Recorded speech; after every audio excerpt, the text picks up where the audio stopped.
All right, time for another challenge.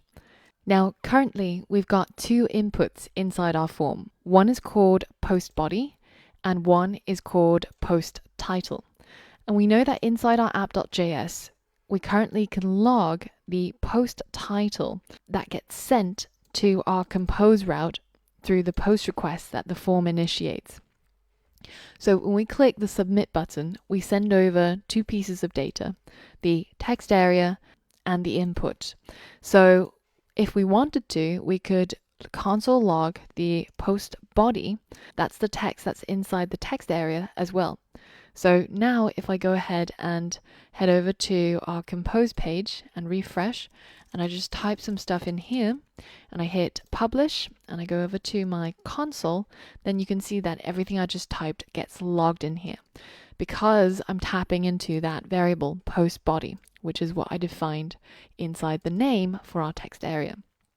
The next challenge is, instead of console logging the post body or the post title, inside this callback, I want you to create a JavaScript object that's simply just called post, and it has to store both the title that gets passed over as well as the post body that gets passed over.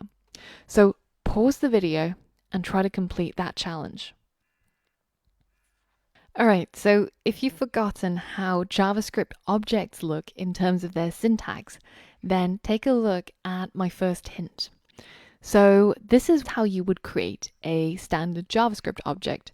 You would have a var keyword to show that you're creating a new variable, and then you would give your new object a name, whatever it is you wish, and then you would have an equal sign, and you would open up a set of curly braces. Now, inside the curly braces, you can have key value pairs, and as many as you wish. You can even nest key value pairs as the value of a particular key.